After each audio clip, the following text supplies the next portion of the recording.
Avant d'être un chrétien passionné, je sais que j'ai été un chrétien extrêmement frustré. Tu peux très bien avoir de l'éthique et être performant. Que la graine, en fait, c'est ce à quoi Dieu t'appelle. Et ces deux paraboles et d'autres textes nous montrent que Dieu nous a tous appelés à quelque chose. Maintenant, le challenge, c'est de savoir quoi il nous a appelés et de trouver le bon environnement pour qu'on ne soit pas dans les ronces. De la même manière qu'aujourd'hui, malheureusement, on peut avoir des églises qui se comportent comme des entreprises. L'idée, c'est d'avoir des entreprises qui se comportent comme des églises. Souvent, quand on parle d'entrepreneuriat, on a l'habitude de voir des personnes qui ont percé, qui sont déjà loin, qui peuvent sembler aussi inaccessibles. Je pense que c'est important de parler des commencements.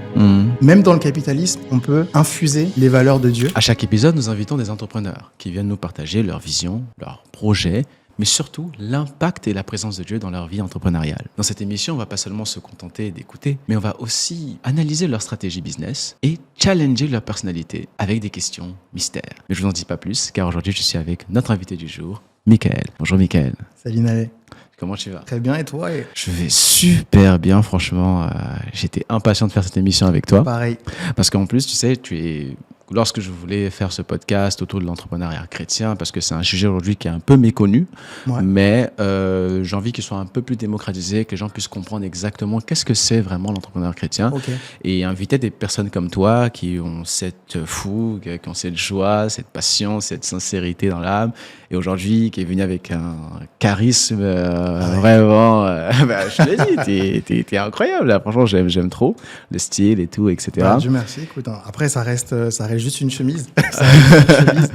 Mais je comprends ce que tu veux dire. Et encore une fois, merci de m'inviter parce que souvent, quand on parle d'entrepreneuriat, on a l'habitude de voir des personnes qui ont percé, qui sont déjà loin, qui peuvent sembler aussi inaccessibles. Et en toute transparence, on va en parler aussi durant le podcast. Moi, ça démarre. Ça démarre, mais je pense que c'est important de parler des commencements et pas seulement parler de la finalité, parce qu'en vrai, je pense que ceux qui sont déjà soit dans le processus ou dans la finalité, ils ont peut-être pas le temps ou le besoin d'écouter encore plein de sources d'informations parce qu'ils sont concentrés dans leur mission. Bien sûr. Mais au contraire, ceux qui veulent démarrer et qui doutent, eux, ça a toute sa pertinence de pouvoir voir quelqu'un qui est pas trop loin, en réalité, et qui déjà peut faire des choses à son niveau. Donc des personnes à qui ils peuvent s'identifier, Exactement. qui peuvent... pourquoi pas prendre des conseils, on va essayer d'analyser. Ok, super. Tu sais, tu faisais partie des 3 premières personnes à qui je pensais pour ce podcast, en tout cas pour bien démarrer, pour bien expliquer aux personnes qui nous écoutent, qu'est-ce que c'était exactement l'entrepreneuriat chrétien. Et je me suis dit, plutôt que de faire un épisode où on va mettre les bases un peu trop spirituelles, etc., je vais plutôt poser la question à chaque invité. Quelle est sa propre définition de l'entrepreneuriat chrétien? Et je te pose la question. Quelle est ta définition de l'entrepreneuriat chrétien? Alors pour moi, l'entrepreneuriat chrétien, c'est tout simplement le fait de répondre à un besoin de société, l'entrepreneuriat, et chrétien en insufflant les principes du royaume de Dieu. Ok. Est-ce que tu peux développer bien sûr. le principe De la même manière que on voit dans la Bible, quand Dieu veut se présenter à des nations ou des personnes qui ne le connaissent pas, il y a 2 schémas qui reviennent souvent. Soit il arrive en confrontant tout ce que les autres connaissent en leur disant « Vous pensez savoir ça, moi je vais vous montrer une autre manière de faire. » Ou soit il vient combler un besoin. Un besoin qui est très, très important pour les personnes, ils n'ont pas d'autres solutions. Du coup, Dieu vient répondre à ça. Et je pense que l'entrepreneuriat chrétien, aujourd'hui, a toute cette place et a cette vocation-là. Dans le sens où... aujourd'hui, on a des entreprises qui existent, qui répondent à des besoins. On le sait tous. Malheureusement, beaucoup de personnes critiquent le système du capitalisme, etc. À juste titre aussi, parce qu'il a ses limites. Et pour moi, l'entrepreneuriat chrétien, c'est dire, OK, le capitalisme existe. Aujourd'hui, on est en 2025, on ne peut pas faire sans. Il n'y a pas de transition, en tout cas, qui existe. Mais même dans le capitalisme, on peut infuser les valeurs de Dieu. Et de la même manière, et je terminerai sur ce point pour la question, ça fait une longue définition et beaucoup d'exemples. De la même manière qu'aujourd'hui, malheureusement, on peut avoir des églises qui se comportent comme des entreprises, l'idée, c'est d'avoir des entreprises qui se comportent comme des églises. D'accord. Quand tu dis des églises... Alors, ta définition, elle est très juste. Elle est très juste, premièrement. En tout cas, je trouve qu'elle correspond assez bien à ce que j'ai pu voir de l'entrepreneuriat chrétien. Mais j'ai plutôt l'impression qu'on parle plutôt d'éthique et pas forcément de technique, de stratégie, de business model. Ouais. Est-ce que l'entrepreneur chrétien vient répondre à un besoin spirituel ou est-ce qu'il y a une autre manière d'entreprendre? Est-ce que enfin, ce que je veux dire, est-ce qu'il vient répondre à un besoin spirituel ou est-ce que l'entrepreneur chrétien, c'est aussi un entrepreneuriat où on répond à des besoins concrets, comme par exemple une personne qui veut lancer un produit, qui veut écrire un livre, qui veut fonder une société dans l'immobilier, dans l'investissement. Voilà. Comment on pourrait imaginer l'entrepreneur chrétien dans un secteur, par exemple? Ok, alors pour moi, c'est pas antinomique. C'est-à-dire que tu peux très bien avoir de l'éthique et être performant. Et pour moi, Jésus, c'est le premier influenceur. Parce que aujourd'hui, on sait que pour développer une entreprise, il y a des piliers sur lesquels on doit se concentrer pour pouvoir être pérenne. L'un des piliers, c'est forcément la visibilité, pouvoir être visible auprès des gens, la qualité du produit aussi, pouvoir leur donner quelque chose qui répond véritablement à leurs besoins. Et donc on a parlé de visibilité, de qualité du produit, mais il y a aussi la manière dont on délivre tout ça. Et les principes qu'on retrouve dans la Bible peuvent très bien être appliqués à un concept très simple qu'on retrouve pour n'importe quel être humain, qu'il soit croyant ou pas. Et même la Bible donne des exemples. Je pense dans le livre des Actes, on parle de Dorcas, qui faisait des vêtements avec des amis de sa communauté. Ces vêtements-là, il les donnait et en même temps, il parlait du message de Dieu, etc. On pourrait se dire, mais là, on est sur un modèle un petit peu associatif, à but non lucratif. Comment, moi, aujourd'hui, je suis salarié, j'ai envie de lancer quelque chose pour que, justement, je ne sois plus salarié et que je me concentre à ce dont j'ai besoin de faire. À 100%, Et c'est important de comprendre qu'à ce moment-là, comme l'Église venait supporter les finances aussi des gens, parce qu'il y avait beaucoup de partage, etc., donc c'était faisable. Mais maintenant, avec la sagesse que Dieu nous donne, on peut se dire, OK, ce besoin, je l'ai toujours. Les besoins dans la société existent toujours. Maintenant, comment pérenniser tout ça financièrement? Et donc là, on revient sur les mêmes points que j'ai cités avant. Comment je fais pour être visible? Comment je fais pour donner un produit d'une extrême qualité? Parce que pour moi, ce que Dieu donne, c'est parfait. C'est pas quelque chose de bâclé, c'est pas quelque chose qui est fait à moitié, c'est parfait. Ça va même au-delà du besoin initial que la personne a pu exprimer. Et troisième, comment je le délivre? Est-ce que je le délivre de manière éthique? Est-ce que je vole? Est-ce que je mens? Est-ce que je manipule? Et n'importe quelle activité peut répondre à ça. On peut avoir... Elle est confrontée à ce type de défi, tout le temps, sans confronter à clairement. l'éthique. Je te donne un exemple. Aujourd'hui, j'ai une cliente qui est traiteur.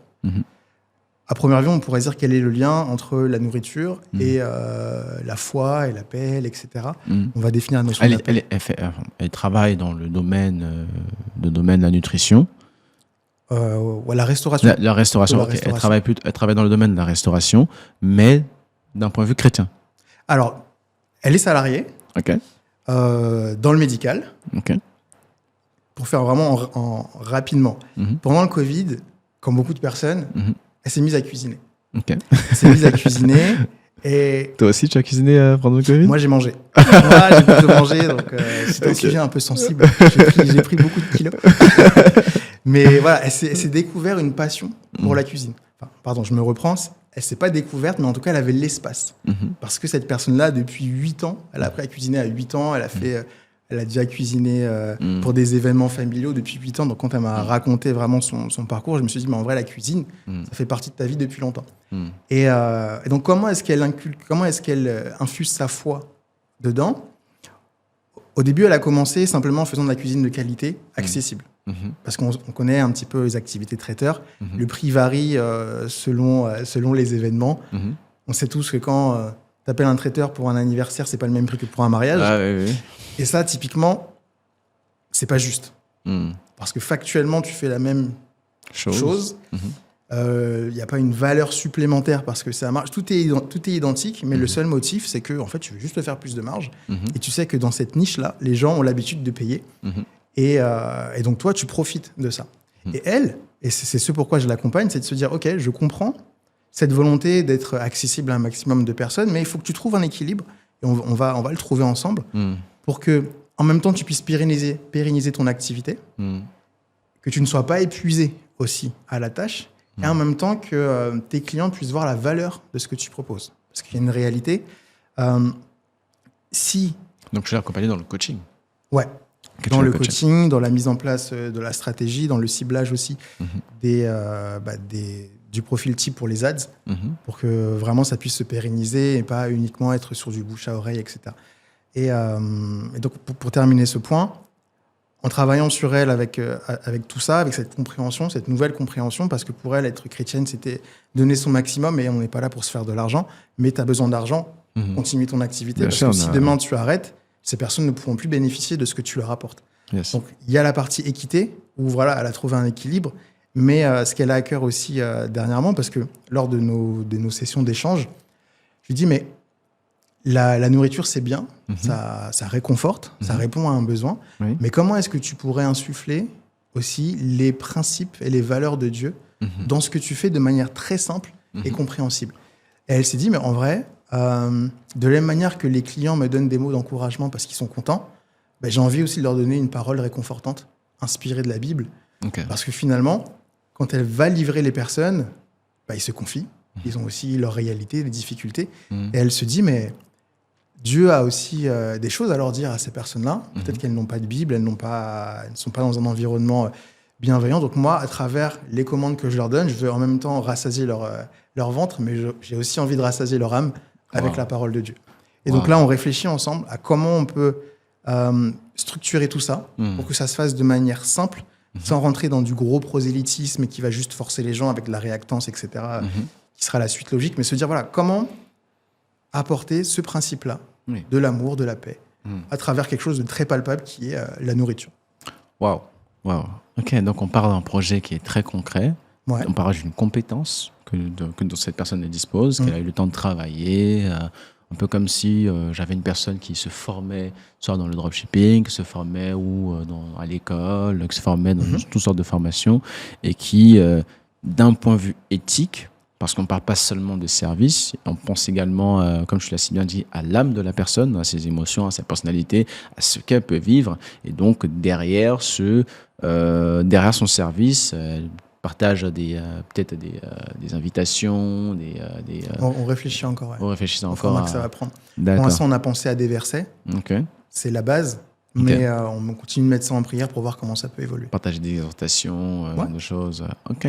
Donc, l'entrepreneuriat chrétien, en tout cas dans ce que tu nous as présenté là tout de suite, c'est de dire vous avez une compétence et dans cette compétence, vous pouvez lancer votre projet ou être salarié et au travers de ce que vous êtes en train de faire, vous pouvez tout simplement partager et diffuser les valeurs du royaume. C'est ça. Très clair. Et en parlant de valeurs et de royaume, j'ai une question aussi que je vais poser à tous mes invités. Okay. C'est sur la question de l'identité. Ce podcast s'appelle The Why Lab. J'ai pensé ce podcast parce que lorsqu'on est dans la sphère entrepreneuriale, il y a toujours cette question du why, du pourquoi, du pourquoi je fais ce que je fais, de la raison d'être, de ce que je suis, de pourquoi je décide de faire cette activité. Et souvent, une entreprise va dire c'est pour aider tel type de personnes, c'est pour partager des valeurs, c'est pour récompenser peut-être des efforts, etc. Donc, on est toujours dans une culture du partage. Lorsqu'on cherche à trouver notre why. Et je me suis posé cette question. Chaque entrepreneur, finalement, a sa propre définition du why. Et dans le milieu chrétien, il y a un nom spécifique pour le why, qu'on appelle tout simplement identité spirituelle. Okay. Et moi, je voulais te poser la question, comment définirais-tu ton identité spirituelle ? Dans la sphère entrepreneuriale, lorsqu'un entrepreneur décide de faire un projet, il peut le faire parce qu'il a besoin d'argent ou parce qu'il veut... faire du bien à la société ou parce qu'il veut défendre une cause ou parce qu'il voit un problème et il veut le solutionner. C'est la logique même du business. Ouais. Il y a un problème, il y a un besoin, tu apportes une solution. Ouais. Après, ta manière de l'apporter, on appelle ça du marketing, etc. Mais derrière chaque projet, on constate qu'il y a une question d'identité. Et derrière chaque entrepreneur, il y a surtout le why, le pourquoi je fais ce que je fais. Ouais. Pourquoi j'entreprends, qui je suis réellement. En fait, c'est une question même identitaire. Quelque part. Et je me suis posé la question, quelle serait finalement l'identité spirituelle d'un entrepreneur chrétien. Parce que quand on dit entrepreneur chrétien, on ne parle pas seulement d'entrepreneur. Il y a aussi le côté spirituel, rattaché à la foi, rattaché à une relation avec Dieu. Et je vais te poser cette question, toi, quelle était ton identité spirituelle ou comment définirais-tu ton identité, tout simplement? Ok. Aujourd'hui, j'aime me définir comme un chrétien passionné. Avant d'être un chrétien passionné, je sais que j'ai été un chrétien extrêmement frustré. Extrêmement frustré parce que pendant longtemps, j'ai entendu des choses en me disant, voilà, si tu le fais, ta relation avec Dieu, elle va s'améliorer, ta vie, elle va s'améliorer, etc. Je les ai fait, ça n'a pas marché. Ça n'a pas marché pour moi, ça n'a pas marché pour les personnes autour de moi et ça n'a pas non plus marché pour les personnes qui ont dit de le faire. Et j'ai été frustré aussi parce que j'étais dans l'incompréhension. Tout à l'heure, tu parlais dans le monde séculier, il y a le pourquoi je fais les choses. Et avant même de parler d'entrepreneuriat, on passe quasiment tous par le salariat, études après salariat. Et moi, depuis ma scolarité, j'ai toujours été dans le flou. Parce que je n'arrivais pas à trouver ma place, à donner du sens dans ce que je faisais, dans ce que j'apprenais.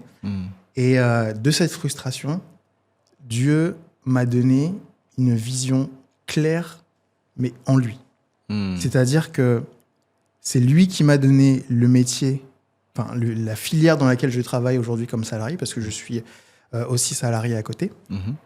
C'est lui qui m'a donné donc, cette filière-là, c'est lui qui m'a donné les compétences pour accomplir ce que je fais au quotidien. Et comme je disais, c'est lui aussi qui continue de me tenir la main pour m'amener là où je dois aller. Donc, pour répondre simplement à cette question, mon identité spirituelle, c'est quelqu'un qui a été frustré, qui a cherché, qui n'a pas trouvé de solution dans le monde et qui l'a trouvé en Dieu et qui maintenant veut simplement que d'autres personnes qui ont essayé de trouver des solutions dans le monde et n'ont pas trouvé puissent les trouver en Dieu. Et je sais que Dieu m'a appelé à faire ce pont entre ces personnes-là et lui. Ce que tu as dans le cœur, ce que tu as envie de transmettre. Tu vois. Et quand je te pose la question de quelle est ton identité spirituelle, c'est qu'est-ce que tu as dans le cœur? Qu'est-ce que Dieu a mis dans ton cœur? Qu'est-ce que tu as envie de transmettre au monde? Imagine, tu sors de cette salle, tu croises une personne. Qu'est-ce que tu veux lui transmettre à cette personne? Tu es entrepreneur, tu mènes un projet, on va en parler tout à l'heure. Qu'est-ce que tu veux transmettre aux gens au travers de ce projet? Ce projet, il s'appelle Mythe. En comprenant bien ta définition, ce que je veux que les gens... ce que je veux apporter aux gens, c'est une rencontre avec Dieu. Je veux que les gens, comme Job, ne disent plus « mon oreille a entendu parler de Dieu, maintenant, c'est mes yeux qui l'ont vu ». Et je veux que les gens, après avoir interagi avec moi, à différents niveaux, pas obligé que ce soit des clients et quoi que ce soit, mais même de manière générale, je veux que les gens se disent « Ok, je ne savais pas qu'un Dieu existait, ou sinon j'en avais une idée un peu vague, mais aujourd'hui j'ai une compréhension un peu plus claire de qui est Dieu, et j'ai envie de le rencontrer. Et pour moi, le summum, c'est que quelqu'un me dise « J'ai rencontré Dieu, maintenant je sais que Dieu agit dans ma vie ». Mais dans ta vie entrepreneuriale, par exemple, parce que tu as accompagné une personne qui était dans le domaine de la restauration. Cette personne, comme tu le disais si bien tantôt, vous réfléchissez à une solution qui permettrait de diffuser des versets bibliques au travers de son service de restauration. Comment tu articules cet ADN biblique, cet ADN spirituel avec ton projet aujourd'hui? Alors pour moi, c'est une évidence et c'est indispensable. C'est-à-dire que pour moi, je ne peux pas vivre sans me dire que je rends service aux personnes que j'aime. Déjà de manière générale, même si on enlève la spiritualité, je ne peux pas vivre dans un environnement où je vois des gens qui ont des manques et moi rester là. Tout va bien, moi c'est bon, mon compte en banque va bien, etc. C'est impossible pour moi. Et c'est pour ça que je travaille dans le social. Et justement, ça fait écho à ce que je disais avant. Et à plus forte raison avec Dieu, parce que j'ai la conviction forte, après on pourra en débattre, etc. Je sais que les gens ne sont pas d'accord, mais j'ai la conviction forte que tous les êtres humains ont besoin de Dieu. Et à partir de là, ma réflexion quotidienne, c'est comment leur apporter Dieu de manière à ce qu'ils puissent le comprendre. Et donc comment ça s'articule de manière très concrète pour cette cliente-là. Donc, elle fait ça depuis, comme je le disais, depuis le Covid. Ça a pris forme. Mais elle est chrétienne. Mais pour elle, voilà, elle ne pouvait pas allier les deux. Parce que Il y a ce côté où, voilà, j'ai pas envie de forcer, j'ai pas envie d'imposer ma foi, il faut respecter les différences et tout. J'ai aucun problème avec ça. Oui, bien sûr. Mais en creusant avec elle, on s'est rendu compte que, en fait, c'est son identité de partager. Oui. Parce que naturellement, elle le faisait. Au travail, avec ses collègues, dans la rue, etc. Et donc là, l'idée, c'était juste de formaliser ce qu'elle avait déjà en elle et de le développer. Oui. Parce que ce qui est beau, c'est que Dieu sème des graines, mais après, c'est à nous de les arroser. C'est ça. Et donc, c'est comme ça que je le mets en place au quotidien. C'est intéressant le terme graine, que tu parles d'arroser, parce que tout de suite, je vois une image, je me dis, est-ce que la graine, c'est pas peut-être une compétence ? Est-ce que la graine, c'est une envie ? Est-ce que c'est une volonté de vouloir faire quelque chose de spécifique ? Ou est-ce que ça peut être une compétence, ça peut être une idée Ouais. Le terme graine, comment tu l'expliquerais Jésus, il prend la parabole du semeur. Oui. Il explique que celui qui sème les graines, c'est celui qui annonce le royaume. Après, ces graines arrivent dans différents terrains. Et j'aimerais qu'on s'arrête sur l'un des terrains. L'un des terrains, c'est le terrain avec des racines. La Bible nous dit que les racines représentent les soucis de la vie. Et à cause des soucis de la vie, la graine ne porte pas de fruits. Comment on le transpose à notre réalité aujourd'hui ? Notre principal souci, si on est honnête, est soit lié à notre santé, soit lié à notre manque d'interaction de qualité avec notre environnement, ou soit lié à notre travail. Il y a des personnes qui passent 35 heures par semaine à faire des choses qu'ils n'aiment pas. Et la Bible nous dit que ces racines-là, ces épines, ces ronces, empêchent les gens de porter du fruit. Et donc, pour répondre à ta question, est-ce que la graine, c'est la compétence ? La graine, pour moi, ça correspond à l'appel. C'est même plus subtil que la compétence. Parce que la compétence, on peut l'apprendre. On peut apprendre tout un tas de compétences et on peut même apprendre des compétences qui, in fine, ne seront pas utiles, ne seront pas pleinement déployées. Oui, comme Pythagore, Thalès. Pour certaines personnes, ça peut être utile. Pour moi, c'est pas le cas, j'avoue. Mais voilà, une compétence, pour qu'elle soit utile, il faut qu'elle soit dans le bon contexte. Oui. Et l'appel, par contre, là, on revient à l'identité, on revient au pourquoi. Parce que le mot appel, qui apparaît plusieurs fois dans la Bible, c'est tout simplement une invitation. Vraiment, quand tu prends le texte, tu as la parabole de Matthieu 22, du roi qui fait des noces. Il invite les gens à venir à ses noces. Et Luc 14 prend aussi cette parabole pour dire que les gens y trouvaient des excuses. Et c'est marrant parce que les excuses que les gens trouvent, c'est celles qu'on utilise aujourd'hui. Typiquement, je ne peux pas venir à tes noces parce que j'ai acheté un terrain, il faut que je m'en occupe. Gros, j'ai mon business. Je ne peux pas venir à tes noces parce que je viens de me marier. Il faut que je m'occupe de mon foyer, entre guillemets, les relations humaines, le célibat, etc. Même le mariage, en vrai. La vie de famille, voilà. Il y a des personnes, parce qu'ils ont eu des enfants, maintenant, c'est compliqué. Et il y a d'autres, voilà, encore une fois, c'est pour les affaires, etc. Donc, il y en a 2 pour les affaires et 1 pour la vie relationnelle. Et la parabole nous montre que le roi, il est en colère parce qu'il a tout préparé, mais les gens ne viennent pas. Donc, il dit à ses serviteurs, qui représentent les anges ou le Saint-Esprit, peu importe l'interprétation, mais il dit, allez appeler tout le monde.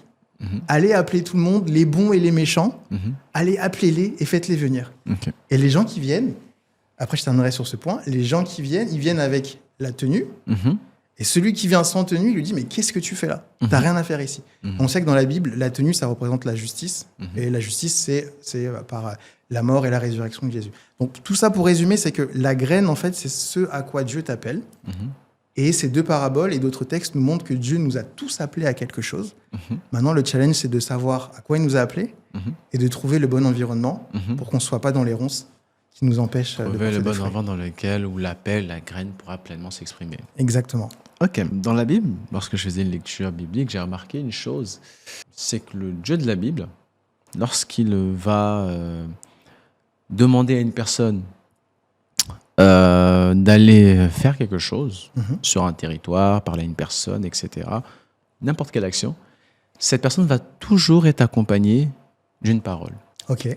Et je me suis demandé, pour un entrepreneur chrétien qui est une personne qui passe à l'action en ayant pour fondement les valeurs bibliques, les valeurs du royaume, quelle est sa parole? Ou plutôt, qu'est-ce que Dieu lui a dit pour qu'il puisse se lancer? Est-ce qu'il y a un verset qui t'accompagne? Est-ce qu'il y a une parole spécifique qui t'accompagne? Dans ce que tu dis, il y a deux choses qui me viennent en tête. Il y a le passage dans Ésaïe, je crois que c'est chapitre 6, où Dieu apparaît en vision à Ésaïe, il lui dit « Qui enverrai-je ?» Ésaïe lui dit « Moi, Seigneur, envoie-moi. » Ce passage, il me touche beaucoup parce que on voit que Dieu, il a cherché des gens. Et c'est quand même incroyable. Personne n'a répondu. Et donc, il dit à Ésaïe, mais en fait, qui je vais envoyer? Et tu as ce petit homme qui dit, écoute, moi, Seigneur, envoie-moi. Et ça montre que c'est accessible à tout le monde, il faut juste avoir envie. Ça, c'est le premier point, c'est vraiment ce qui me réconforte. Et c'est ce que j'utilise aussi quand j'échange avec des entrepreneurs chrétiens qui ont le syndrome de l'imposteur qu'on connaît tous. De leur dire, mais en fait, tu n'as pas besoin d'être parfait. Faut juste que tu aies la volonté et que tu aies envie de le faire à 100%. Et Dieu pourvoira. S'il t'a appelé, il va aussi te donner les outils pour le faire en son temps. Ça, c'est le premier point. Okay. Et le second point, mon verset préféré, c'est dans 1 Jean 1,9 qui nous dit « Car si nous confessons nos péchés, il est fidèle et juste pour nous pardonner et pour nous purifier. » Et ça montre le processus de la vie. C'est-à-dire qu'au début, on est pardonné. Mais après, on doit quand même progresser, on doit quand même évoluer. Et moi, ce sont ces deux passages-là qui me guident parce que je sais qu'aujourd'hui, tu vas me challenger dans mes connaissances en business. Et je suis OK avec le fait que je ne sache pas tout. Tu vois. Et je ne vais pas faire semblant. Je ne vais pas dire oui, non, mais je savais, mais j'ai oublié. Enfin, si la réponse, je ne l'ai pas, c'est pas grave. Mais je sais que si elle est importante pour moi, je vais la chercher et Dieu me donnera les bonnes relations pour pouvoir la trouver. Et donc, moi, ce sont vraiment ces deux paroles qui me portent, qui enlèvent tout ce sentiment d'imposteur, parce que Dieu, il a juste cherché quelqu'un et c'est tombé sur moi, et j'ai accepté. Et l'autre, je sais que c'est un processus. Il pardonne et il purifie. Alors, c'est très intéressant ce que tu viens de dire. Et tu as même ajouté certains éléments sur lesquels je vais te questionner un peu plus tard. Okay. Mais pour être un peu plus précis dans ma question, c'est de dire, aujourd'hui, je suis à 2 projets. Ouais. Meet et Seed. OK. Ces 2 projets ont un fondement. Ouais. Ce fondement, c'est seulement parole, un verset ou une intention, une valeur que tu veux partager au travers de ces projets. OK, j'ai compris. Et donc, quelle est la parole qui t'accompagne? D'accord. C'est qu'est-ce qui fonde ton projet? Comment tu le diffuses? Et qu'est-ce que les gens qui sont en contact avec ce projet doivent comprendre, ressentir, véhiculer, etc. OK, c'est très clair. Donc, la question s'oriente un peu dans ce sens-là. OK, un peu plus ciblé alors. Ouais. On est très entrepreneurial aujourd'hui. C'est le passage. OK. C'est le passage qui dit, je crois que c'est dans Jérémie, que quand il fera cette nouvelle alliance, plus personne ne dira à son frère « connais le Seigneur » parce que chacun le connaîtra et le Saint-Esprit se révélera lui-même aux gens. Et moi, c'est cette parole qui me guide parce que je veux que les gens soient indépendants.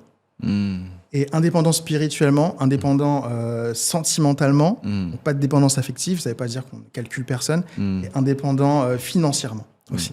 Et donc moi, mon combat, c'est ça, à mon petit niveau, c'est qu'en fait les gens soient indépendants et que plus personne n'ait besoin des autres et ça ne veut pas dire qu'il faut se détacher totalement. Mais la notion de besoin, pour moi, on n'a besoin que de Dieu. Okay. Mon épouse, je l'aime de tout mon cœur. J'ai pas envie d'avoir besoin d'elle. J'ai pas envie qu'elle ait besoin de moi. On a la grâce d'avoir 2 filles et je leur apprends à ne pas dépendre de nous. Et la plus grande a 3 ans et je l'apprends à faire les choses toute seule. Et les gens, quand elle va à la PMI, etc., ils disent mais en fait, elle fait plus grande que son âge. Elle fait pas plus grande que son âge, c'est juste qu'on lui apprend à être autonome. Et donc ça, c'est vraiment une valeur que je véhicule, c'est que j'ai envie que les gens soient autonomes. Et donc, je les accompagne pour qu'ils puissent être autonomes. Et à la fin, je veux qu'eux-mêmes puissent le faire avec d'autres personnes. Et c'est comme ça qu'on rentre dans une sorte de cercle vertueux, en fait. Oui, c'est comme tu partageais tout à l'heure, tu parlais du salariat. Qu'aujourd'hui, une personne passe 35 heures à faire quelque chose et finalement, elle est un peu encagée, emprisonnée dans elle est liée, dans un modèle dans lequel elle n'est pas épanouie, etc. Et donc, toi, aujourd'hui, en tant que coach, en tant que chrétien, avec tes projets, ce que tu viens faire, c'est que tu viens faire en sorte qu'une personne puisse sortir de cette prison, que ce soit le salarié ou même autre chose, bien sûr, pour totalement être épanouie dans un projet dans lequel elle pourra pleinement être elle-même, pour pleinement être enfant de Dieu, chrétienne, et ou véhiculer même les valeurs qu'elle souhaite véhiculer. Exactement. Okay. Et on pourrait se demander, mais pourquoi il y a deux projets ? Tout simplement parce que ce sont deux segments différents du même besoin. Donc le besoin, c'est de... Ah, donc il y a une pensée entrepreneuriale quand même. Ah, quand même. Oui, quand même. Il faut qu'on parle d'argent, là, c'est important. quand même. Alors, Meet, c'est vraiment du one-to-one. OK. Donc, c'est, voilà, je prends la personne par la main, on avance ensemble vers Dieu, parce que personne n'aime être seul. Pas tout de suite vers la cible, pas tout de suite vers le projet en lui-même, je veux dire, un en fait, vu que le point de départ, c'est la graine, et que la graine, c'est le pourquoi, et que le pourquoi, c'est l'appel. Oui. Ma conviction forte, c'est que si tu n'as pas de relation avec Dieu, tu vas juste courir peut-être dans le vide. Et je fais une distinction très forte entre ton appel et le véhicule ou le moyen avec lequel tu vas atteindre cet appel. C'est intéressant. Et moi, je n'ai pas envie de me concentrer sur le véhicule et le moyen. Parce qu'il y a des personnes beaucoup plus qualifiées que moi dans le monde qui vont te faire ton business plan, etc., qui vont te faire un truc carré. Ça, j'ai aucun problème là-dessus et c'est très bien. Heureusement que ça existe. Mais sur la partie spirituelle, aujourd'hui, je rencontre beaucoup de personnes dans différentes églises, différentes dénominations, qui, à la question, ne serait-ce que « est-ce que tu es sûr d'être sauvé ?» C'est difficile. Et à la seconde question, mais maintenant, si tu es sûr d'être sauvé, à quoi Dieu t'a appelé ? C'est encore plus difficile, tu vois. Et donc, Meet, c'est pour ça. C'est pour cette partie-là. Ensuite, on sait qu'humainement, il y a des personnes qui avancent mieux en communauté. Et c'est pour ça que Seed existe. Donc, Seed, c'est une application web de référencement de tous les entrepreneurs chrétiens.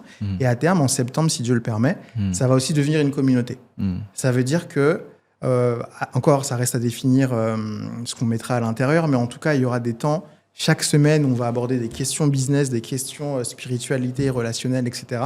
pour qu'on avance tous ensemble et que quand les gens seront suffisamment confiants, suffisamment équipés pour se dire « Ok, je veux aller plus loin », là, on passe par Meet, one-to-one et c'est du direct. Là, c'est un sprint. OK. Donc, on a la graine, la semence. Ouais. En fait, dans ce que tu viens de dire, il y a quelque chose qui est très intéressant, c'est que tu fais la différence entre le spirituel, ou plutôt la semence spirituelle que tu as, et comment tu le véhicules. Ce qui est intéressant, c'est que tu n'as pas parlé de pasteur, tu n'as pas parlé d'évangéliste, tu n'as pas parlé de toutes ces dénominations qui existent dans le milieu chrétien, mais tu as plus parlé de moyens de transmission. Donc, ça rejoint un peu la question du départ de qu'est-ce que c'est l'entrepreneuriat chrétien. C'est de dire, tu as une semence, mais le moyen de transmission qui va te permettre d'atteindre tes objectifs, qui va te permettre de trouver une solution à des problèmes concrets, à des besoins concrets, de répondre à des besoins concrets d'un point de vue business, cette semence, cette partie spirituelle, toi, doit forcément venir de Dieu. Oui, c'est obligatoire. Obligatoire. Pour être entrepreneur chrétien. Pas pour être entrepreneur chrétien. Moi, je te parle pour répondre à ton appel. Tu peux être entrepreneur chrétien. Typiquement, je suis chrétien depuis 2016-2017. J'ai fait du dropshipping. J'étais entrepreneur chrétien. Mais c'est pas mon appel. D'accord, donc, donc être entrepreneur chrétien, il faut être forcément dans son appel. Non, c'est deux choses différentes. Tu peux être entrepreneur chrétien, j'allais dire te contenter, mais l'idée, c'est pas d'amoindrir les cheminements. Mais vivre ton appel, c'est totalement différent. Parce que vivre ton appel, ça peut ne pas passer par l'entrepreneuriat aussi.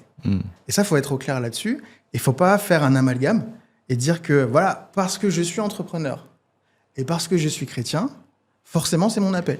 Donc, par exemple, j'aime beaucoup ta phrase, mais je veux dire, vivre de ton... être entrepreneur chrétien, parce que le but aussi de l'émission, c'est de faire découvrir l'entrepreneuriat chrétien aux personnes même qui ne savent pas du tout qu'est-ce que c'est. Et donc, c'est pas que les mots sont importants. Quand tu dis, tu peux faire de l'entrepreneuriat, mais ne pas... En fait, plutôt, il n'y a pas vraiment de corrélation entre ta raison d'être et l'entrepreneuriat. Pas nécessairement. Pas nécessairement. Parce que l'entrepreneuriat en soi, c'est un moyen. C'est pas une finalité. C'est un moyen qui existe aujourd'hui pour atteindre un but. Mais ce but, c'est Dieu qui te le donne. Tu vois ? Soit tu as ton propre but, et c'est OK. Il y a des personnes, chrétiens ou pas, qui se disent, moi, je veux que ma vie, elle soit comme ça. Ma liste, j'ai fait mon plan. Ma vie, c'est ça. J'ai Dieu dans ma vie. Je prie, je fais ce qu'il me demande, etc. Mais me demande pas de sacrifier ma vie. Et ça veut pas dire que cette personne n'a pas de relation avec Dieu. Ça veut pas dire que cette personne n'aime pas Dieu. C'est juste que elle n'a pas envie de tout consacrer. Tu vois. Et moi, quand je parle de suivre son appel, c'est une consécration. C'est-à-dire que tu prends la décision d'offrir ta vie à Dieu. Le terme sacrifice, souvent, on l'utilise pour définir quelque chose qui est difficile à donner. Tu vois, je me suis sacrifié pour toi. Alors qu'en vrai, un sacrifice, c'est juste une offrande à Dieu. Quand Abraham a vu la révélation de Dieu dans le livre de la Genèse, il lui fait un sacrifice, je crois que c'était un taureau. Pour lui, un taureau, c'est rien. Il est riche. Donne un taureau, ok, parce que voilà, je t'offre ça. On voit que Dieu agrée ce sacrifice. Caïn et Abel aussi, pareil. Ils offrent quelque chose. Et là, c'est intéressant. On voit qu'il y a un sacrifice qui n'a pas été pris parce qu'il l'a fait en mode, moi, je te donne ce que je veux. Et l'autre a fait le sacrifice qui était agréé. Et voilà, Dieu, il a accepté un sacrifice. Il a repoussé l'autre. Et ça, c'est important pour nous en tant que chrétiens aussi de manière très concrète. C'est que parfois, on veut offrir des choses à Dieu, mais ce n'est pas ce que Dieu nous demande. Et pour être certain de ne pas se tromper, il faut comprendre quel est son appel. Et ça, on n'est pas obligé de passer par moi, heureusement, pour ça. Mais c'est vraiment avoir une intimité très, très, très, très précise avec Dieu, très honnête, très transparente. Et si jamais on n'y arrive pas, parce que c'est des notions qu'on n'a pas compris, moi, encore une fois, j'ai beaucoup galéré pour comprendre ça. Je suis passé par du légalisme même, parce que je me disais, en fait, peut-être qu'il faut faire des choses pour plaire à Dieu.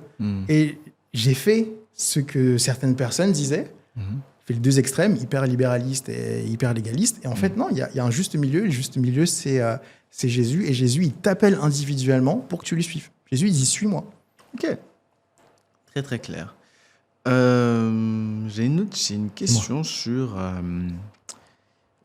En fait, je me demandais, est-ce qu'aujourd'hui, parce que tu es dans l'entrepreneuriat chrétien, je veux savoir, est-ce que, étant donné que étant dans l'entrepreneuriat chrétien, est-ce que tu penses être aligné avec ta raison d'être?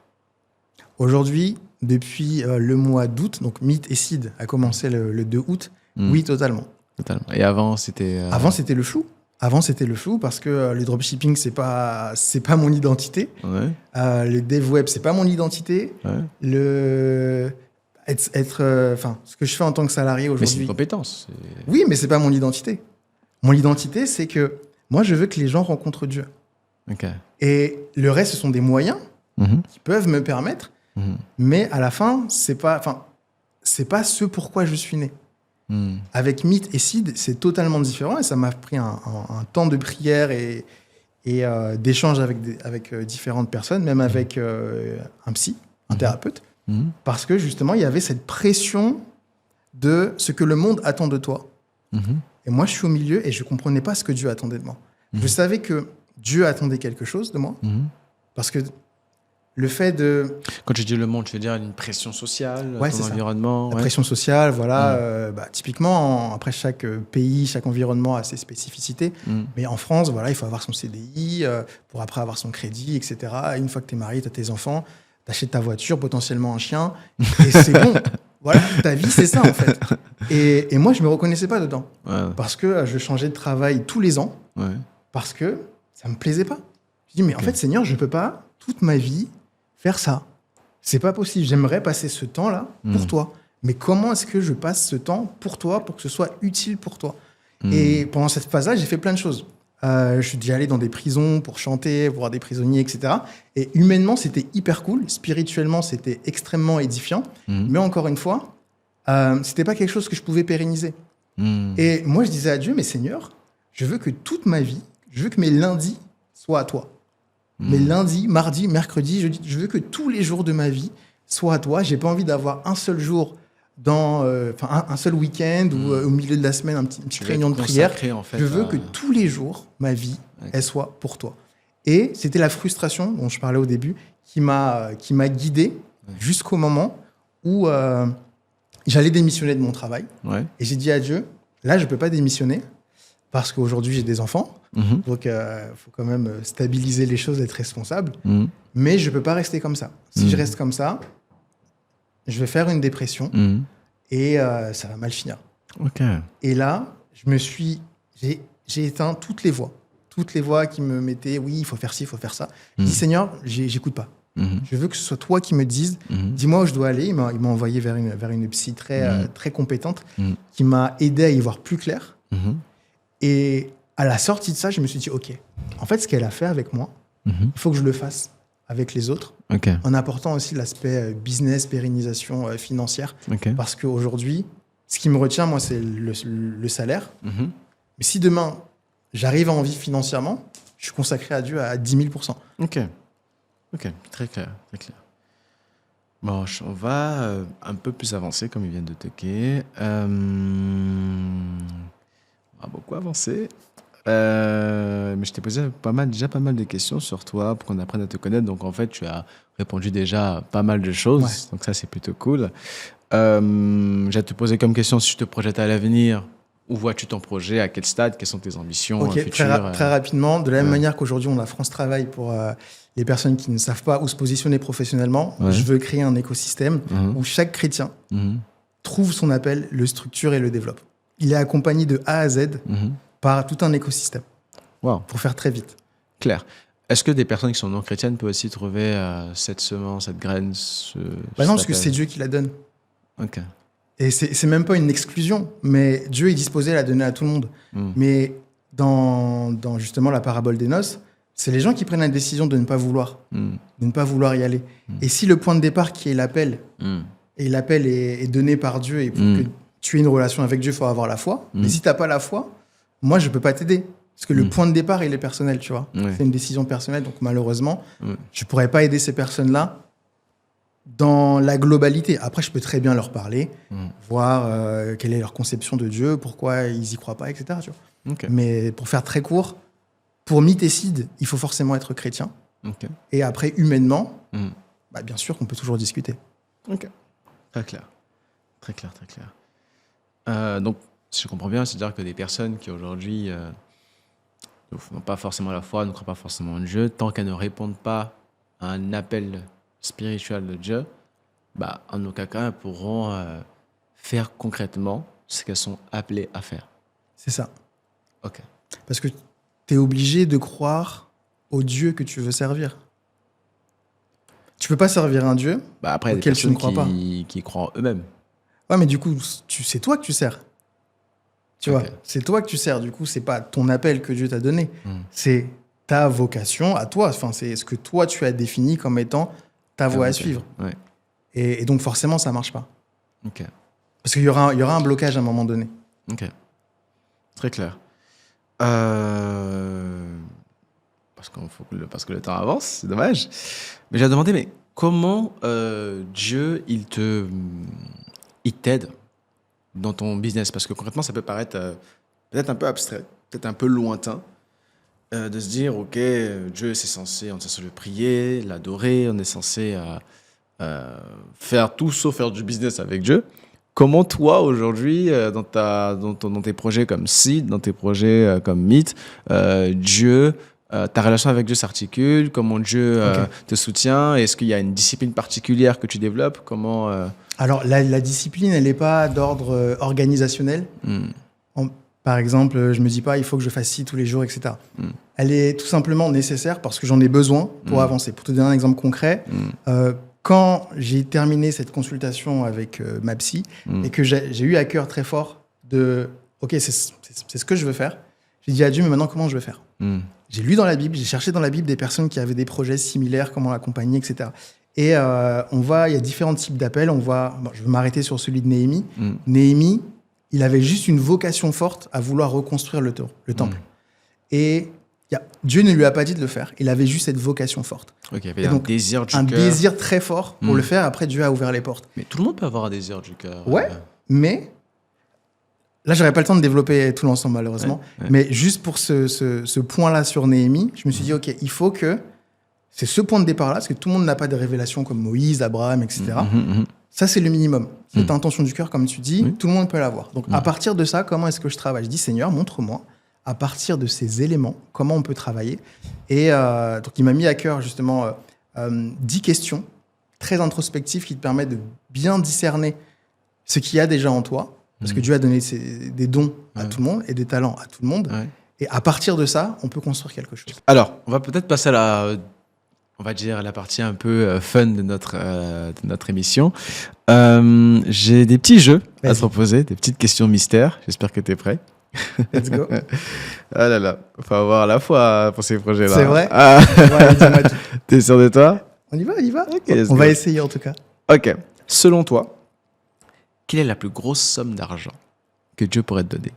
Ah, mais pour moi, elle existe. Enfin, elle n'est même pas quantifiable. C'est-à-dire que pour moi, il n'y a pas de limite. Ouais. De la même manière que Jésus est parti prendre un poisson pour payer sa taxe, je pense que si ça rentre dans la volonté de Dieu, Dieu peut me donner tout ce qui est nécessaire. Donc, il n'y a pas de limite. Ok, donc imaginons qu'il te donne 1 million. Tu fais quoi avec? Bah, s'il me donne 1 million, ça veut dire qu'il me les a donnés pour quelque chose de précis. Et je lui demanderai pourquoi il me les a donnés. Je sais que la réponse aurait été oui, peut-être je vais les mettre en ETF, etc. Je vais les investir, private equity, etc. Mais dans la réalité, quand tu vis pour ton appel, pour Dieu, c'est pas ton argent en fait. L'or et l'argent lui appartient. Si demain il me donne 1 million sur mon compte, je vois ça, je dis ok Seigneur, bah dans ce cas-là, dis-moi ce que je fais avec. Wow. Et là, il va forcément me donner un plan. S'il me donne pas un plan, je vais creuser jusqu'à ce que je trouve un plan. Mais ce que j'ai aujourd'hui, la manière dont je vis, si là, j'ai ces 1 million, je sais que je vais pas prendre des bonnes décisions. Parce qu'elles seront là pour sortir de mon salariat, etc. Et c'est pas la volonté de Dieu. Donc, il y a vraiment ce... Donc, tu cherches la volonté de Dieu dans cette somme. C'est obligé. Ok. Donc, tu dis pas, j'ai 1 million, je peux m'acheter une Lamborghini. C'est pas à moi. C'est pas à moi. Je fais des vacances en famille. C'est pas à moi. Je demande à Dieu. J'achète un sac à madame. En fait, à chaque fois que... J'ai eu des moments dans ma vie où j'ai des rentrées d'argent. Ouais. Et je laisse 1 semaine de délai, je prie, je dis Seigneur, qu'est-ce que tu veux que je fasse avec cet argent? Si tu ne me dis rien, voici ce que je vais faire avec cet argent. Okay. Et je pars du principe que si tu ne me dis rien, parce que tu as tous les canaux pour me parler, si tu ne me dis rien, c'est que tu valides mon plan. Okay. Et c'est comme ça qu'on a acheté aussi une voiture rapidement. Okay. Et c'est drôle parce que finalement, on regrette d'avoir acheté cette voiture. Et donc ça, c'est pour te dire que quand tu chemines comme ça, tu apprends de tes erreurs et tu veux plus les refaire. Donc moi, demain, j'ai 1 million, je demande à Dieu, je mets mon genou à terre, qu'est-ce que je fais avec ces 1 million? Ok, bah, imaginons, il ne te répond pas, même si je pense que c'est rare. Ouais. Il ne te répond pas et tu as ces 1 million là et tu dois les faire fructifier. Tu investis dans quoi? Je prends un conseiller financier qui va me guider, franchement. Okay. Je sais qu'aujourd'hui, je n'ai pas la compétence financière pour la faire fructifier correctement. Je paye quelqu'un. D'ailleurs, je connais un ami déjà qui pourrait m'aider par rapport à ça. Okay. Voilà, je lui demande qu'est-ce que je fais avec les 1 million. Et je mets ça en prière. Ok, clair.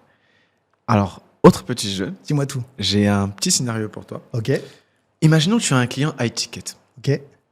Qui te propose 10 000 euros pour un accompagnement. Ah, il me paye plus cher que le prix de base. Il te paye 10 000 euros. D'accord, ok. Je ne sais pas comment se structure l'accompagnement, mais il te paye 10 000 euros. Ok. Et tu as 50 clients qui veulent souscrire à ton offre, mais qui te payent entre 150 et 200 euros l'accompagnement. Donc, tu as 5 clients qui te payent entre 150 et 200 euros. Donc, ça peut aller jusqu'à 1 000 euros, 1 200 euros, etc.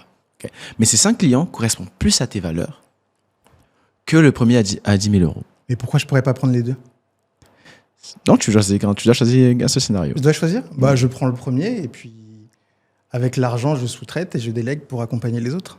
Ok, très intéressant. Deuxième question. Ah, je ne te l'ai pas mis la deuxième question ici. Ah là là là là. Zut. Ah là là là, dans mon PC, mince. Bon, c'est pas grave, je vais le faire en impro. Ok. Imaginons, tu as un besoin d'argent. Ok. Vraiment très fort. La société, je ne te le souhaite pas, mais fonctionne pas bien en ce moment. En ce moment, les clients ne répondent pas, etc. Il y a des projets qui sont en cours, qui risquent de se stopper par manque de financement, etc. Et tu pries Dieu. Dieu fait en sorte que tu rencontres une personne qui est prête à te payer 10 000 euros, encore une fois, pour un accompagnement. D'accord. Okay.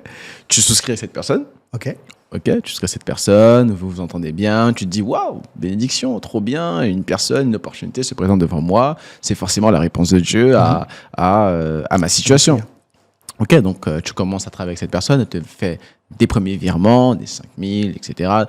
Tout de suite, dès que tu reçois l'argent, tu commences à le repartir un peu, à avoir des plans d'investissement pour tes projets qui sont en cours. Et là, tu te rends compte, en travaillant avec la personne, que les valeurs qu'elle véhicule, ou plutôt le projet qu'elle véhicule, n'est pas en accord avec ta foi. Ok. Dans les accompagnements, il y a un contrat. Okay. Dans le contrat, il y a une clause qui stipule l'authenticité des propos qui sont partagés et l'honnêteté dans les valeurs qui sont énoncées. Donc, si finalement la personne elle a menti, elle a rompu le contrat. Et donc, légalement, je peux facilement me dédouaner de cet accompagnement-là parce qu'il n'a pas respecté les clauses du contrat. Et c'est là où c'est important, petite parenthèse, de comprendre aussi les codes de l'entrepreneuriat parce que tu balises les choses. Parce que tu sais que c'est quand même une entreprise et qu'il y a des gens mal intentionnés, volontairement ou involontairement, même des fois ça peut juste arriver. Mais toi, tu n'es pas là pour faire du babysitting et accompagner les gens dans dans quelque chose de différent de ce pourquoi tu as créé ta boîte. Tu vois ? Donc, c'est pour ça que le contrat, c'est important. Et dans ce cadre-là, ils ne respectent pas le contrat, tout simplement. Donc, le travail que j'ai fait mérite rémunération. Donc, il y aura un prorata du temps investi. Après, pour tout le reste, comme il y a cessation du contrat, il n'y aura pas de versement et c'est fini. Au revoir. Et si jamais tu veux changer d'avis, si jamais tes valeurs changent, elles sont alignées à ce pourquoi tu as signé au début, on revient. J'ai posé cette question parce que je ne voudrais pas que... Parce qu'on entend entrepreneur chrétien, on peut se dire c'est une personne qui est généreuse, qui donne le bon samaritain, voilà, une personne qui peut-être qui travaille uniquement de manière éthique, et peut-être que d'un point de vue business, il n'a peut-être pas, je dirais pas des compétences, mais qui n'est pas aligné avec les tendances du moment, etc., et qui n'est pas aligné avec son temps. Mais finalement, là, on voit qu'avec la clause de contrat, c'est important. On parle beaucoup de fois, mais il faut structurer tout ça. Il y a une phrase que j'aime beaucoup. C'est mon ami qui me conseille financièrement aussi, qui la répète beaucoup. C'est « la confiance n'exclut pas le contrôle ». Tu peux avoir confiance. Donc, on a confiance, tous les deux, on travaille ensemble. Mais à la fin, on s'est promis des choses. Et donc, il faut contrôler pour être sûr que ce soit fait. Et si c'est pas fait, on va pas se crier dessus. Mais juste se dire, là, qu'est-ce qui s'est passé ? On s'était mis d'accord sur ça, tu l'as pas fait. Si tu as un problème, il faut le dire, mais c'est pas à moi de payer ton manque d'organisation ou ton manque de sincérité. Parce que derrière, encore une fois, je sais que ma vie et mon temps est important pour faire des choses, et c'est même pas de la prétention. Donc, il n'y a même pas de naïveté, en fait. Non, c'est juste de la lucidité. On s'est mis d'accord sur quelque chose, c'est toi qui n'as pas tenu, en fait. Alors oui, Dieu fait grâce, mais moi, je suis pas Dieu. Donc moi, j'ai pas les moyens de faire grâce comme Dieu. Donc je pardonne, évidemment, ce sera sans rancune, mais je peux pas t'offrir ce que tu as volé. Tu vois ? C'est Jésus qui fait ça, il l'a fait une fois pour toutes. Moi, je suis pas Jésus, en fait. Très clair. Je veux qu'on continue à couler en fait dans ce mindset un peu entrepreneurial, parce que j'ai envie de, comme tu l'as si bien fait, communiquer à ceux qui nous écoutent que y a pas de naïveté en fait dans l'entrepreneuriat. Faut structurer ses idées, faut savoir avec les personnes avec qui tu travailles, faut avoir des idées claires, faut être conscient en fait de ce que l'on fait. Et je pense que par cet exemple, tu nous l'as très bien montré. Une petite dernière question, c'est sur qu'aujourd'hui tu as une offre pour ceux qui nous écoutent, qui souhaitent travailler avec toi, comment on peut rentrer en contact avec toi, comment si jamais je souscris un de tes accompagnements, avec quoi j'en sors en fait. Ok, d'accord. Donc, alors pour mon principal canal d'acquisition aujourd'hui, c'est Instagram. Donc c'est mkl.mnd. Ça sera en description. Sinon tout simplement meet.fr. Sur le site de meet.fr, on découvre... C'est le Fiverr chrétien, là, donc on parlait ou Non, ça, c'est autre chose. Ça, c'est autre chose. Meet.fr, c'est vraiment le site où j'explique un petit peu la vision derrière le mentoring business, donc l'accompagnement one-one. Pour l'instant, c'est la seule chose qui est commercialisée. Pour la communauté, comme tu disais, Fiverr chrétien, ce sera plus tard. Mais la communauté, ce sera peut-être septembre, octobre, si Dieu veut. Mais je reviens sur Meet. Donc, on va tout simplement sur le site. On comprend un petit peu la vision. Si on est aligné, on clique sur « Clarifier mon appel ».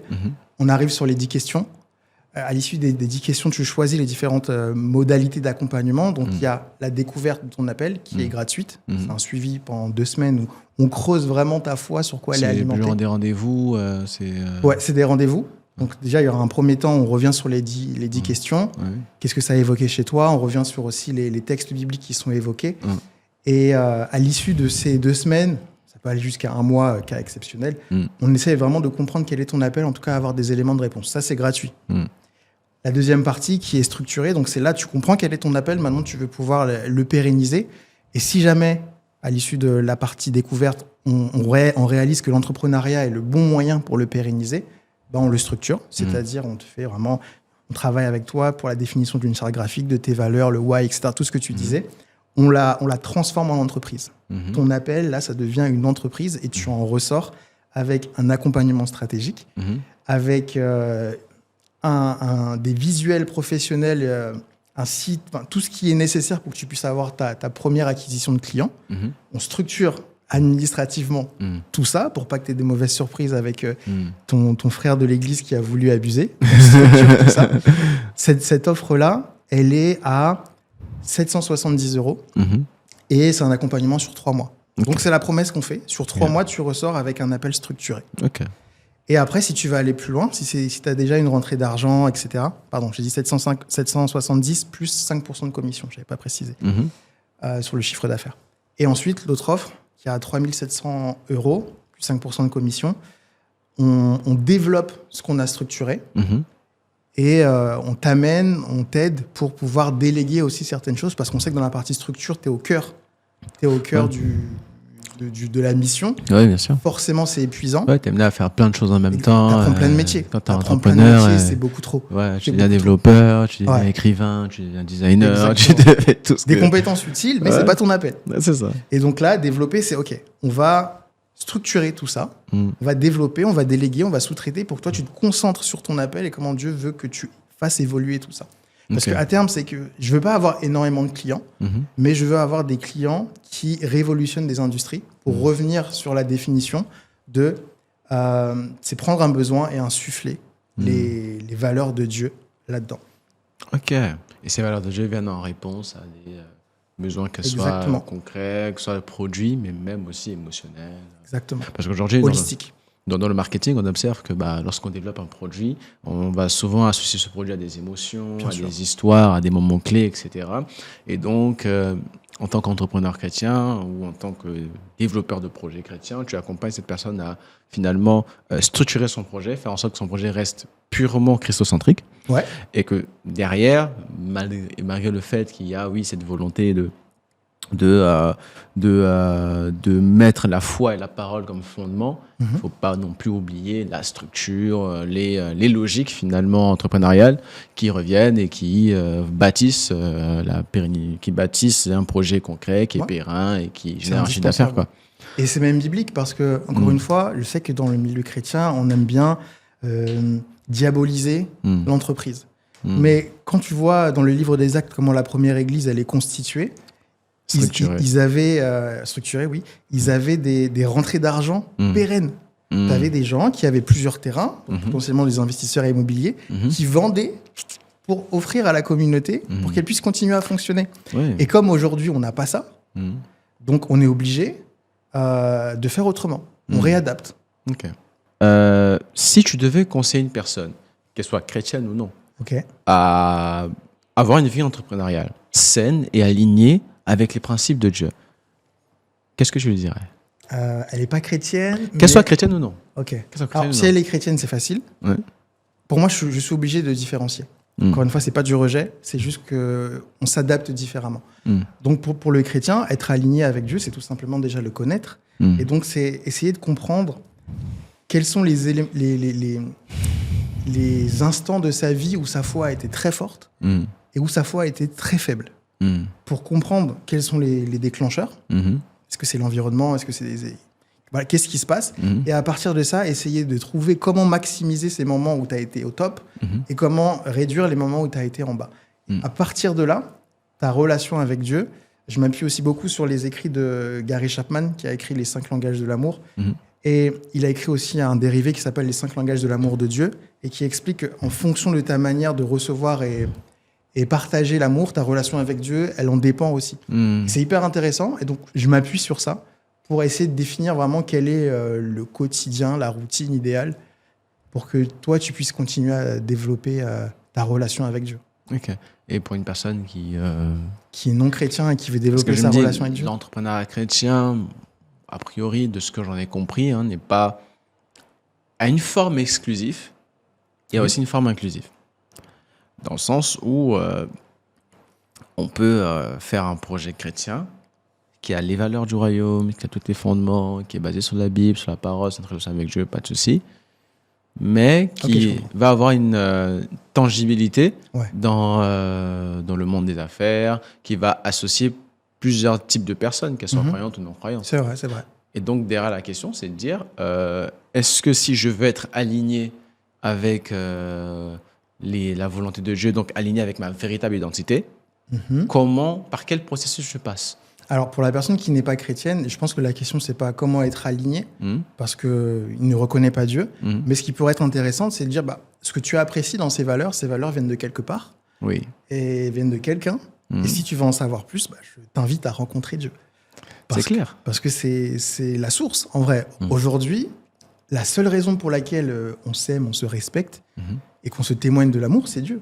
C'est pas l'évolution. Rien dans l'évolution nous invite à faire ce qu'on fait. Au contraire, on s'inviterait plutôt à se voler mutuellement parce que c'est l'intérêt du plus fort, etc. Et les seules choses qui nous plaisent en tant qu'être humain, je reviens sur ta question, chrétien ou pas, en fait, c'est l'amour. Et l'amour, c'est Dieu. Donc, je l'inviterais, à travers les valeurs qu'il aime, à justement creuser un petit peu plus pour pouvoir l'expérimenter. Et je terminerai sur ça.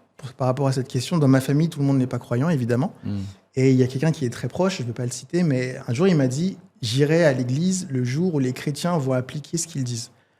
Et c'est pour ça que je dis que si on a des entreprises qui fonctionnent comme des églises, de la même manière que les entreprises aujourd'hui influencent le monde, là, ce sera une influence positive. Ou peut-être que les gens se diront « Ok, peut-être que les églises se comportent comme des entreprises, mais en tout cas, il y a des entreprises qui se comportent comme des églises. » Et donc, je veux bien croire à ce Dieu dont tout le monde parle. Oui, je vois. C'est très clair. Et je pense que c'est même la vocation même de l'entrepreneuriat chrétien, c'est de montrer un modèle d'entrepreneuriat qui n'est pas basé sur le développement personnel, qui n'est pas basé sur soi, qui n'est pas basé sur les mouvements sociaux, les tendances, mais qui est basé sur un fondement encore beaucoup plus solide, qui est Dieu, parce que sa parole est à traverser le temps. Amen. La Bible dit qu'elle a même créé notre monde. Et voilà, c'est quelque chose dans lequel on croit profondément. Et même aujourd'hui, lorsqu'on regarde des valeurs occidentales, elles sont basées sur des valeurs du christianisme. Ouais. Ce serait un deuxième épisode, peut-être. Ouais, peut-être, parce que je t'ai demandé, mais en fait, tu as dit que c'était un jeune qui t'avait fait découvrir ton appel. Qui a contribué à creuser sur l'entrepreneuriat. On en avait parlé hors micro. Ouais, tu peux raconter rapidement. Ouais, très rapidement. Avec ça. Donc, je travaillais en mission locale, vraiment très vite. Et ce jeune-là se reconnaissait dans aucun métier qui était proposé. Et il disait, moi, avec ma situation, dans ce pays, stigmatisé, etc., je peux rien faire. C'était un jeune musulman jeune de cité, musulman. Mais très intelligent, malgré tout, parce que lucidité sur sa situation. Et il dit, voilà, moi, j'ai pas envie de déshonorer mes parents, mais en même temps, il faut manger. Il faut manger, donc moi, je préfère dealer, etc. Enfin, il m'a demandé, mais comment on crée une entreprise? Voilà. Et à ce moment-là, je savais pas. Et c'est là où j'ai commencé, c'est là où après j'ai fait du dropshipping, etc. C'était à l'époque où Yumi Denzel n'était pas connu, il n'était pas encore à Dubaï. Il était dans sa petite chambre, etc., avec ses contours qui n'étaient pas faits. Et j'avais encore des cheveux en plus. Et voilà, c'était à cette époque-là, et là j'ai découvert l'entrepreneuriat. Et le fait de me lancer et d'avoir mon premier virement pendant que je dors, je me suis dit, waouh, il se passe un truc là, c'est incroyable. Donc on peut gagner de l'argent en dormant. Et là je me suis dit, non, il faut que je trouve. Et après, c'est là, il y a eu tout le cheminement. Le dropshipping, c'est pas pour moi. Dev web non plus. Et maintenant, je suis là où je suis. Waouh, magnifique. En tout cas, j'ai été ravi de t'accueillir pour ce premier épisode. Tu as bien posé les fondements, les bases. On a exploré pas mal de sujets. Si vous avez apprécié cette émission, je vous invite à vous abonner, à nous suivre et même à vous abonner au compte de Michael, suivre son projet, voir l'évolution. Et on se dit à la prochaine pour un prochain épisode de The Why Lab. Merci à vous. Au revoir.